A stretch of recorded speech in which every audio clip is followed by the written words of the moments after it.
Hey guys, welcome to my channel. If you're new here, don't forget to subscribe and hit the like button if you like this video.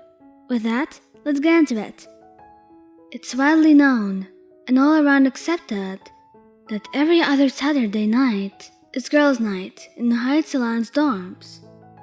All the girls of 1A gather in the common room to gossip, snack, and unwind after a long week packed full of your coursework. The 7 of you throw yourselves across the 2 green couches and spare chairs. The coffee table stands in the center, with a few snacks littered on top. The bigger of the 2 couches contains you, laid across the length of it, with your head resting in Mina's lap.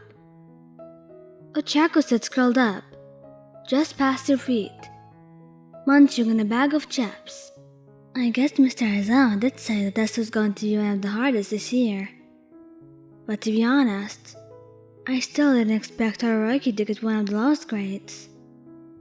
Momo is on the floor, leaned back between Jiro's legs, as she helps her brush out her freshly washed hair. But still, you and Bakugou did really good as usual. Tsu nods at Momo, leaning over from her place on one of the cushioned chairs to grab a leftover cookie. Speaking of YN, don't you think Bakugou's ought to mean to you?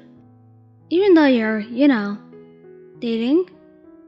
Ochako stuffs a few more chips in her mouth as she looks over at you. I don't think I've even seen him hold your hand. Jiro agrees, without looking up from Momo's hair. YN, has he ever held your hand?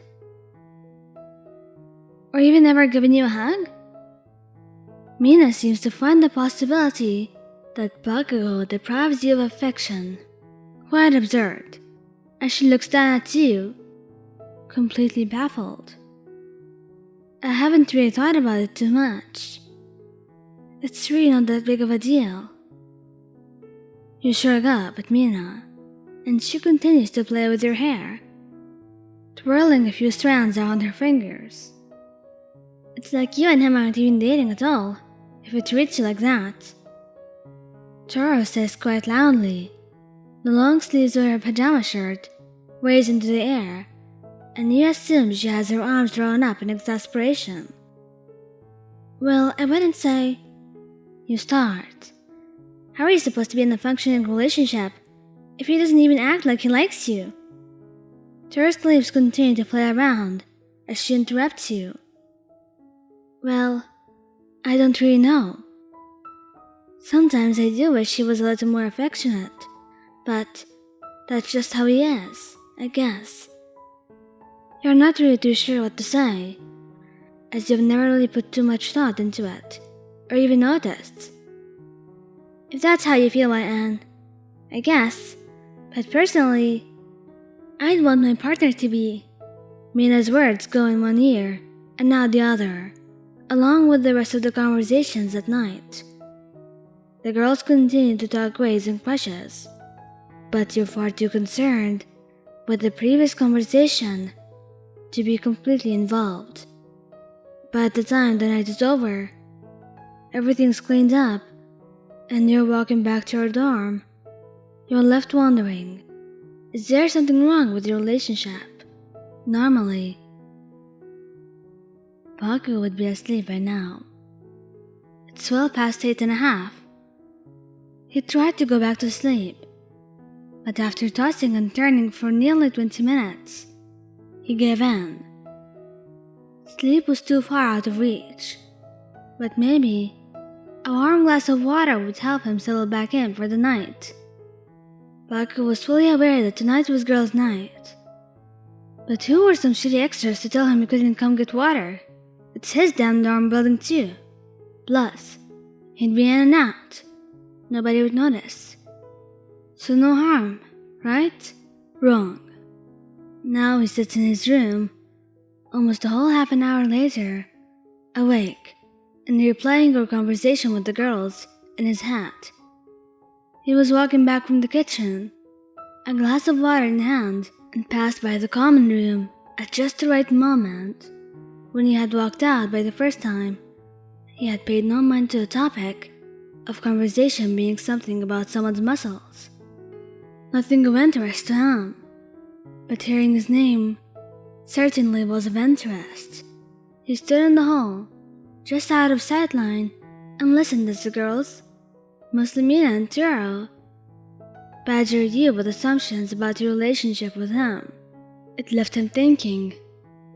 Did you think he wasn't enough? Did you want more for him? Were you unhappy? The next day was completely normal. Most of your overthinking had ceased, and you spent your Sunday studying with Bakugou in your room. Monday came and went for the most part. Class had been long and tiring, but you were excited to head back home. Bakugou walked you from the main building back to Heights Alliance all the time, and nothing was out of the ordinary, until you felt a warm calloused hand slip into yours and grab just a little too tightly. What are you doing? Your head shoots over to him. You're shocked to say the least. What does it look like I'm doing, you idiot? His head is turned away from you, and he is looking up, but you can still see his furrowed brows and the cringe on his face. Well, you just look real uncomfortable, and I don't want you to make up your mind, woman. The warmth of his hand is replaced with empty air as he roughly rips his hand away from yours, looking down at you angrily. Katsuki, what are you talking about? You stop walking and turn to face him. I said, make up your mind. Do you want me to touch you or do you not? He flings his arms out in exasperation. Of course I do. I'm dating you after all. But I'm not going to force you. If I can't give you what you want, why are you even with me? People like me aren't supposed to have someone like you. It breaks your heart to hear him sound so broken and dejected. I heard you talking with your shitty friends about how you wanted me to be more affectionate. Did you not hear me, stupid? I'm not going to force you to, Katsuki. You feel yourself soften as you think of how guilty you must be feeling. Yes, it would be nice, but if you're not comfortable with that, that's okay. It isn't just about what I want. I just don't know how to. He trails off and averts his gaze from your face to the ground. His tense shoulders slump. You sigh, walk up to him, and rest your hand on his arm, and guide him to start walking again. That's okay. You don't have to know. We can start off small, however you want, but we'll work on it together, if that's what you want, okay? Your hand falls from his arm. You want to make sure that he has his space until he's ready. Fine, but only because I want to. He keeps walking, but he looks like he has more to say. And because I love you, and I want to try for you.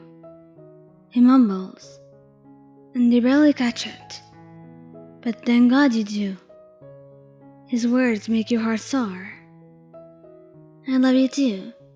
But you know, we were doing pretty good earlier, until you started yelling at me.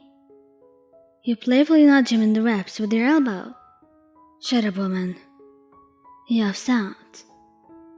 You think that's the end of it, until you feel his knuckles brush yours, and then the weight of his fingers lacing yours. You look up at him again, but this time, instead of looking uncomfortable, he has a faint blush dusting his cheeks, and maybe, just maybe, the smallest hint of a smile gracing his lips. Thank you guys for listening. Don't forget to like, subscribe, and comment. I hope you enjoyed listening to this as much as I did making it. Anyway, goodbye.